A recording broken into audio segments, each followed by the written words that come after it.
माझा मुलगा नशा करत होता. एका रात्री तो एका 15 वर्षाच्या मुलीचं अपहरण करून घरी घेऊन आला आणि तिच्यासोबत मी त्या मुलीची सुटका करू लागले, तर त्याने त्या मुलीला सोडून दिलं आणि मला घेऊन रूममध्ये गेला आणि आतून कडी लावून माझे सगळे कपडे. नवरा कसा का असेना, पण बायकोच्या डोक्यावरची सावली असतो. जर तो नसेल तर एका स्त्रीचं आयुष्य जिवंतपणेच नरक बनतं. पण मी ती दुर्दैवी स्त्री आहे, जिचं आयुष्य उद्ध्वस्त करणारा दुसरा कोणी नसून माझा मुलगाच होता. ती काळ रात्र मी कशी काय विसरू शकते? त्या रात्री माझं संपूर्ण आयुष्य उद्ध्वस्त झालं होतं. साकेत माझा एकुलता एक 23 वर्षांचा मुलगा होता. माझ्या नवऱ्याचा मृत्यू होऊन काही महिने झाले होते. तेच एक दिवस तो एका मुलीला घरी घेऊन आला आणि म्हणू लागला की मला तिच्यासोबत लग्न करायचं आहे. परंतु मी नकार दिला. कारण त्याला कारणही तसंच होतं.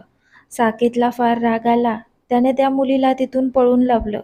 पण त्याने रागाने माझा हात पकडला आणि मला ओढतच रूममध्ये नेलं. माझा जीव तेव्हा गेला जेव्हा त्याने मला बेडवर ढकलत रूमची आतून कडी लावली आणि म्हणाला, आज तुझ्या नकाराची मी तुला अशी शिक्षा देईल की जगासमोर तू तोंड दाखवण्याच्या लायकीची सुद्धा राहणार नाहीस. त्याचं बोलणं ऐकून दुःखाने आणि रागाने माझी वाईट अवस्था झाली होती. मी त्याला म्हणाले, थोडी तरी लाज बाळग, मी तुझी आई आहे. पण त्याने माझं बोलणं ऐकलं नाही आणि मग माझ्यासोबत. साकेत माझ्या नवऱ्याचा एकुलता एक मुलगा होता. म्हणूनच माझ्या नवऱ्याने आजपर्यंत त्याचे सगळे लाड केले होते. त्यामुळेच त्याच्या व्यक्तिमत्वात स्वार्थ आणि वाईट वागणूक खोलवर रुजलेली होती. तो कधीच माझ्याशी नम्रपणे बोलत नव्हता. लहानपणापासूनच माझ्या नवऱ्याने त्याला शिकवले होते की, साकेत, तू माझ्या सर्व संपत्तीचा एकमेव वारसदार आहेस. लहानपणापासूनच त्याच्या मनात सतत हे बिंबवल्यामुळे तो आपोआप स्वार्थी झाला होता. तो पूर्ण घरात असा राहत होता जसा काय तो या घराचा मालक आहे आणि मी त्याचे मोल करीन. मला नाही आठवत की त्याने कधी मला आई म्हणून हाक मारली होती. माझं नाव सुरेखा आहे आणि तो मला सुरेखा म्हणूनच हाक मारत होता. सुरुवातीला तर मला वाटायचं की माझा नवरा मला याच नावाने हाक मारतो. कदाचित त्यामुळे साकेतच्या तोंडात देखील तेच येत असेल.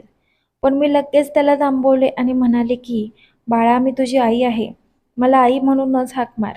पण तो 9 वर्षांचा असूनही खूपच उद्धट होता. तो म्हणाला, मी तुला सुरेखा म्हणूनच हाक मारेल. मला त्याचा टोन खूप कठोर आणि असभ्य वाटला. माझा नवरा ऑफिसला जाण्यासाठी तयार होत होता आणि साकेत शाळेची तयारी करत होता. मी त्याला नाश्ता देऊ लागले तर तो म्हणाला की, सुरेखा, मला तुझ्या हातचा नाश्ता आवडत नाही. मला त्याच्या या उद्धटपणाचा फार राग आला. मी त्याला म्हणाले, मी तुझी आई आहे आणि मला आईच म्हणत जा. तर तो रागात म्हणाला, तू सुरेखा आहेस आणि मी तुला सुरेखा म्हणूनच हाक मारणार. मला त्याचा फार राग आला आणि मी त्याच्या गालावर एक चापट दिली. पण मला नव्हतं माहीत याचा परिणाम एवढा भयानक होईल. साकेत रडू लागला. तेवढ्यात माझा नवरा रूमच्या बाहेर आला आणि साकेतला रडण्याचं कारण विचारू लागला. साकेतने माझ्याकडे बोट दाखवलं आणि म्हणाला की या बाईने मला मारलं आहे. मी म्हणाले, तो माझ्याशी उद्धटपणे बोलत होता. मला आई म्हणण्याऐवजी सुरेखा म्हणून हाक मारत होता. माझं बोलणं माझ्या नवऱ्याने पूर्ण ऐकलं देखील नाही आणि एक जोरदार माझ्या कानाखाली दिली आणि म्हणाला, तू माझ्या मुलावर हात उचलणारी कोण आहेस? तुला मी दाखवतो की माझ्या मुलावर हात उचलण्याचा काय परिणाम होतो. त्याने माझा हात पकडला आणि ओढतच मला किचनमध्ये नेलं आणि गॅस चालू करून त्याच्यावर माझा हात धरला. मी वेदनेने व्याकुळ झाले होते. मोठ्याने ओरडत होते, पण माझ्या नवऱ्याला माझी कीव आली नाही. साकेत हे सर्व बघून हसतच टाळ्या वाजवत होता. माझा नवरा म्हणाला, खबरदार, तू पुन्हा साकेतवर हात उचललास तर. मला नव्हतं माहीत की माझा नवरा माझ्यासोबत असं देखील वागू शकतो. ते देखील एका लहान मुलासाठी. जर त्यानेच आपल्या मुलासमोर मला महत्त्व दिलं नाही, तर तो तरी कसा माझा आदर करणार होता. माझ्यासोबत देखील असंच झालं होतं. मी रडतच माझ्या रूममध्ये निघून गेले.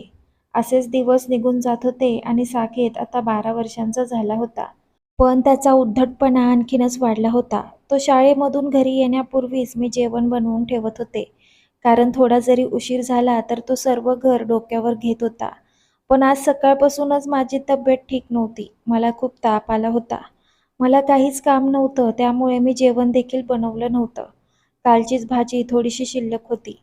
मी विचार केला की साकेत शाळेतून आल्यावर त्याला तीच भाजी देईल. साकेत शाळेतून आल्यावर मी खूप मुश्किलीने त्याच्यासाठी चपाती बनवली. तो किचनमध्ये आला आणि मला म्हणाला, "सुरेखा, तू अजून चपाती बनवली नाहीस का? तू खूपच आळशी आणि कामचोर झाली आहेस." मी त्याला म्हणाले, "मला सकाळपासून ताप आहे. मी तुझं जेवण टेबलावर ठेवलं आहे." पण कालचीच भाजी बघून त्याने रागाने ताट खाली फेकून दिलं आणि म्हणाला, "शिळं अन्न देऊन तुला मला आजारी पाडायचं आहे का?" मी त्याला म्हणाले, "मला सकाळपासून ताप आहे. मला काहीच काम होत नाही. मला खूप चक्कर येत होती." परंतु साकेत देखील कदाचित त्याच्या बापासारखाच निर्दय होता. तो म्हणाला, "हे नाटक माझ्यासमोर करू नकोस आणि चल पटकन जेवण बनव." मी त्याच्या बोलण्याकडे लक्ष दिलं नाही, कारण मला तर उभं देखील राहता येत नव्हतं. जेवण बनवायची तर दूरची गोष्ट होती. मी माझ्या रूममध्ये जाऊन झोपले. तो खूप आरडाओरडा करत होता, पण माझ्यात एवढी हिंमत नव्हती की मी किचनमध्ये जाऊन जेवण बनवावं. माझा नवरा संध्याकाळीच ऑफिसमधून घरी येत होता, पण आज कदाचित साकेतने त्याला फोन करून लवकर बोलावून घेतलं होतं. मी त्यावेळी तापेने बेशुद्ध झोपलेले होते. तेवढ्यात माझा नवरा रूममध्ये आला आणि त्याने माझे केस पकडून मला उठवून बसवलं आणि म्हणाला, "मूर्ख बाई, मी माझ्या मुलाला उपाशी ठेवण्यासाठी तुला लग्न करून या घरात आणलं नाही." असं म्हणत त्याने माझ्या केसाला धरून मला ओढतच किचनमध्ये आणलं. माझी तर तापेने खूप वाईट अवस्था झाली होती. मला खूप चक्कर येत होती.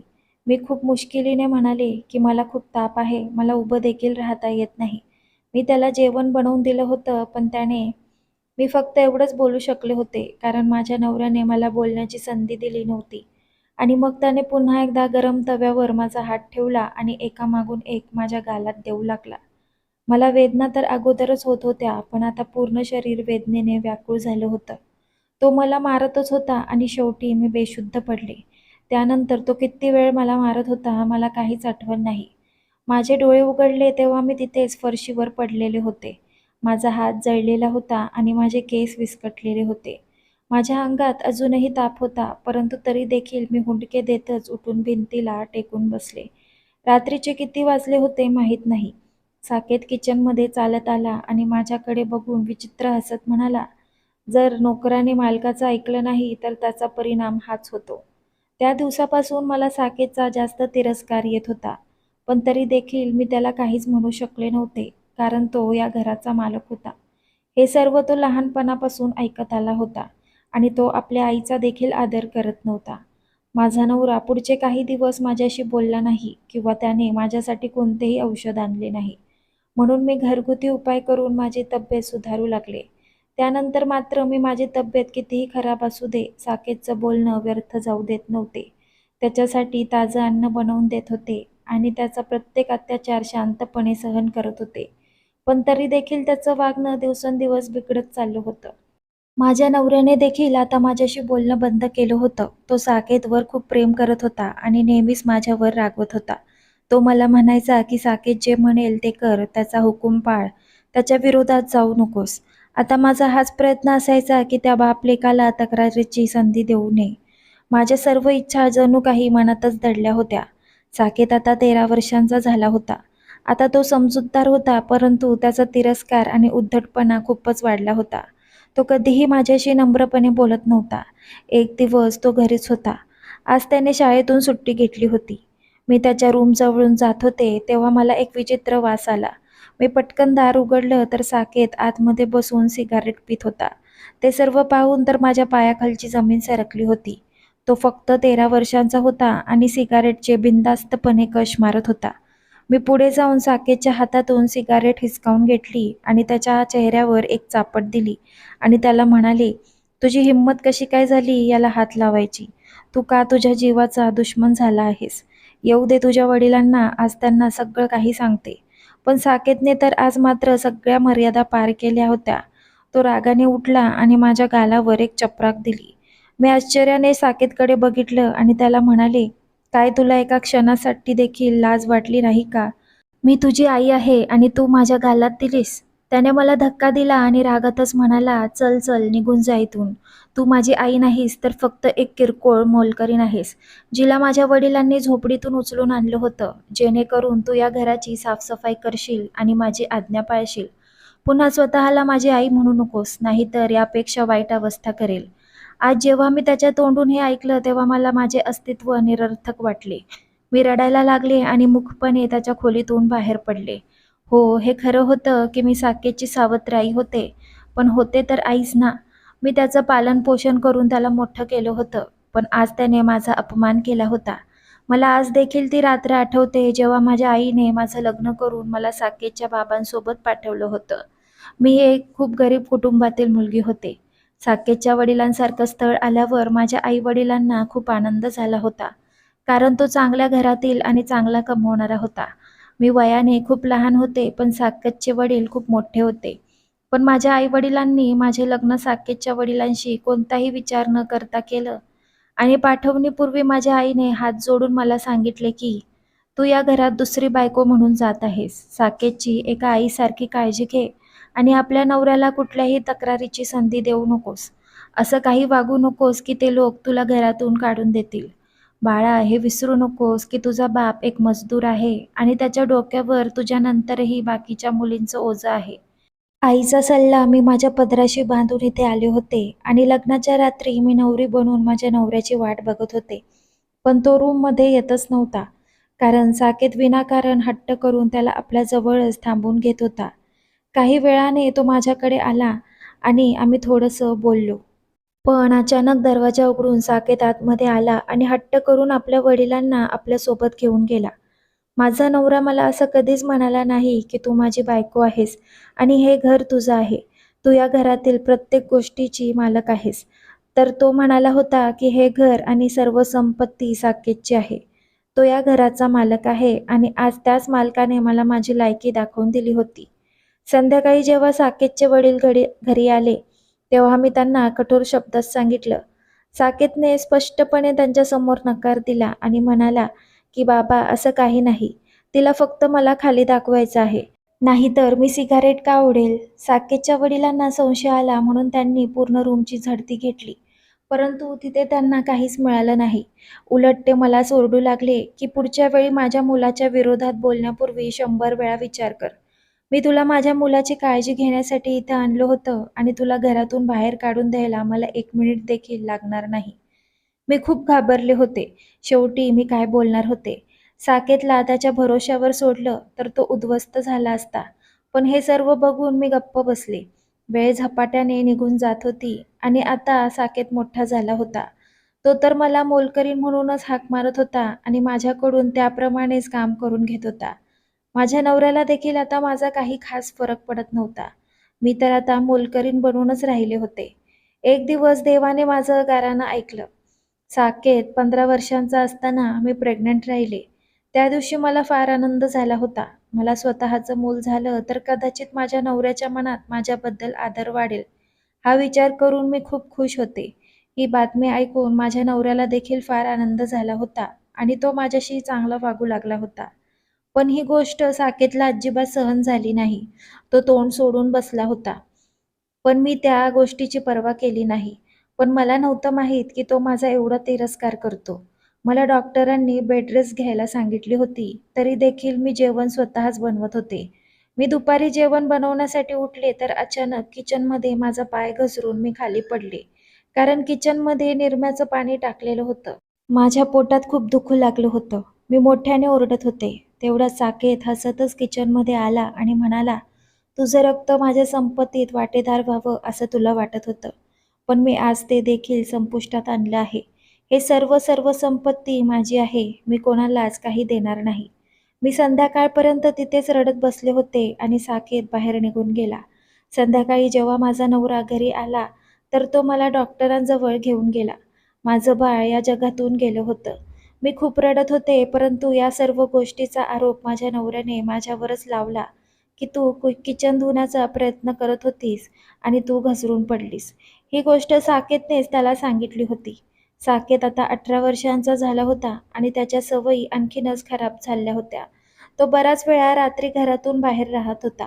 खोटं बोलून आपल्या बाबांकडून पैसे घेत होता. आता तर परिसरातूनही त्याच्या तक्रारी येणं सुरू झालं होतं. पण साकेतच्या वडिलांना तर त्याच्यावर आंधळा विश्वास होता. एक दिवस कार ॲक्सिडेंटमध्ये माझ्या नवऱ्याचा मृत्यू झाला. त्यांची सावली डोक्यावर होती तर मी स्वतःला सुरक्षित समजत होते. पण ते गेल्यानंतर मी एकदमच एकटे पडले होते. साकेत तसाही माझा कधीच नव्हता. आता तो माझ्यावर प्रेम कसा करणार? त्यालाही बाबांच्या मृत्यूचे दुःख झाले होते. पण नंतर तो सर्व काही विसरून जीवनाचा आनंद घेऊ लागला. आता तर तो माझ्याशी आणखीनच उद्धटपणे वागू लागला होता. एक दिवस त्याने असं काही केलं, की मी त्याचा विचार देखील केला नाही. एक दिवस तो एका मुलीला जबरदस्ती घरी घेऊन आला. ती मुलगी खूप रडत होती. त्याच्याजवळ विनंती करत होती. मी कधी साकेतकडे तर कधी त्या मुलीकडे बघत होते. साकेत त्या मुलीचं अपहरण करून तिला घेऊन आला होता. ती रडतच मला म्हणाली, "काकी मला वाचवा. साकेत मला मारून टाकेल. त्याला माझ्याशी जबरदस्ती लग्न करायचं आहे." साकेत रागानेच म्हणाला, "मी आज आणि आत्ताच तिच्याशी लग्न करणार आहे. ए मोलकरीण, तू आतमध्ये जा आणि माझी रूम सजव. आज माझी सुहाग रात्र आहे.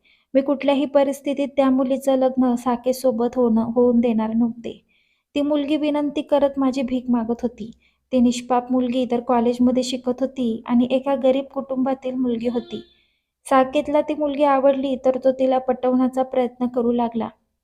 पण ती मुलगी त्याच्या जाळ्यात अडकली नाही. म्हणून आज तो तिला जबरदस्ती घरी घेऊन आला होता. साकेत एवढ्या खालच्या थराला देखील जाईल असा मी विचार देखील केला नव्हता.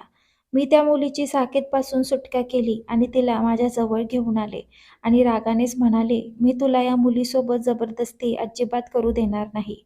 तू जाऊन तिला परत सोडून ये, नाहीतर माझ्यापेक्षा वाईट कोणीच नाही." तो त्याची हद्द पार करत माझ्याजवळ आला आणि म्हणाला, "तू मोलकरीण आहेस आणि मला धमकी देतेस. तू गुपचूप त्या मुलीला माझ्याकडे दे, नाहीतर." मी साकेतला ओरडले आणि त्याला सांगितलं, की मी तुला तिच्याशी लग्न करू देणार नाही आणि जर तू तिच्यावर जबरदस्ती केलीस तर मी तुझ्या कृत्यांबद्दल संपूर्ण परिसराला सांगेन आणि तुझ्यावर कठोर कारवाई करेन. पण साकेतला खूप राग आला, की त्याच्या सावत्र आईने त्याच्या अभिमानाला ठेच पोहोचवली आहे. तो रागानेच माझ्याजवळ आला आणि माझ्या दंडाला पकडत म्हणाला, "तुझ्यात एवढी हिंमत की तू मला उलट उत्तर देतेस. आज मी तुझी अशी अवस्था करेल की तुझ्यासारखी बाई आयुष्यभर आठवण ठेवेल." मी तर घाबरून त्याच्याकडे बघत होते. मी काही म्हणणार त्या अगोदरच साकेतने मला पकडलं आणि रूममध्ये घेऊन गेला आणि मला बेडवर ढकलून दिलं. मी आश्चर्याने आणि अविश्वासाने साकेतकडे बघत होते. शेवटी हा काय करणार होता? माझं पूर्ण शरीर भीतीने थरथर कापत होतं. हा असा देखील विचार करू शकतो? मी त्याच्याकडे रागाने बघितले आणि पूर्ण शक्तिनिशी त्याच्या एक कानाखाली दिली आणि त्याच्या चेहऱ्यावर भुकत म्हणाले, "थोडी तरी लाज बाळग, मी तुझी आई आहे. आंधळा होऊ नकोस. तू माणूस आहेस की जनावर? एवढ्या खालच्या दर्जाला जाऊन वागू नकोस. नाहीतर नरकात देखील तुला जागा मिळणार नाही." माझं बोलणं ऐकून साकेत खूप हायपर झाला होता. त्याच्या डोळ्यात जसं काय रक्त उतरलं होतं. मग त्याने मला ताब्यात घेऊन माझ्यासोबत चुकीचं करण्याचा प्रयत्न केला. तो विचार करूनच माझ्या अंगाला काटा उभा राहिला. त्याच्यावर तर माझ्या कुठल्याही गोष्टीचा परिणामच झाला नव्हता. मी सावत्र का होईना पण त्याची आई होते आणि त्याच्या मेलेल्या बापाची बायको होते. मी त्याला स्वतःपासून दूर ढकललं, पण तो माझ्यावर जबरदस्ती करण्याचा प्रयत्न करत होता. त्याने मला पुन्हा पलंगावर फेकून दिले. केसांनी पकडून मला शिवीगाळ करत माझ्यावर जबरदस्ती करायला सुरुवात केली. साकेतसारख्या क्रूर मुलाला मी सोडणार नव्हते. आज मला त्याला धडा शिकवायचा होता. मी लगेच बाजूच्या टेबलावरचे फ्लॉवर पॉट उचलून साकेतच्या डोक्यावर मारला. त्याने साकेतच्या डोक्यावर अनेक वार केले. साकेत खाली पडला आणि वेदनेने विव्हळत होता. त्याच्या आजूबाजूला रक्त वाहू लागले. काचेचे तुकडे त्याच्या डोक्यात घुसले आणि त्याला वेदना होत होत्या. मी डोळ्यात पाणी आणून साकेतकडे पाहत होते आणि शेवटच्या वेळी फ्लॉवर पॉट त्याच्या डोक्यावर फेकून म्हणाले, "तुझ्यासारख्या लोकांवर थुंकलं पाहिजे. तू माणूस नाही तर राक्षस आहेस आणि तुझ्यासारख्याने जन्म होताच मरायला हवं होतं." साकेत वेदनेने जमिनीवर पडला आणि मदत मागत होता. पण मी जमिनीवर पडून रडत होते. साकेतच्या आजपासूनच्या बालपणातल्या सगळ्या आठवणी आणि गैरवर्तन माझ्या मनात एखाद्या चित्रपटाप्रमाणे खेळू लागल्या. मी माझ्या अस्तित्वावर कटाक्ष टाकला. विस्कटलेले केस आणि ठिकठिकाणी फाटलेले कपडे पाहून मला माझीच किळस आली. साकेत वेदनेने गतिहीन झाला होता. तो रक्तबंबाळ झाला होता आणि त्याच रक्त माझ्यापर्यंत वाहत आलं होतं. पण मी तशीच भुतासारखी बसून त्याच्याकडे बघत होते. साकेत मेला होता. मला त्याला मारायचं तर नव्हतं, पण आज त्याच्या आतमध्ये असलेल्या जनावरांनी त्याला मारलं होतं. तर मित्रांनो, तुम्हाला कथा आवडली असेल तर कमेंट बॉक्समध्ये नक्की कळवा आणि अशाच कथा ऐकण्यासाठी आपल्या चॅनलला सबस्क्राईब करा. भेटूया पुढच्या कथेत. तोपर्यंत आपली काळजी घ्या. धन्यवाद.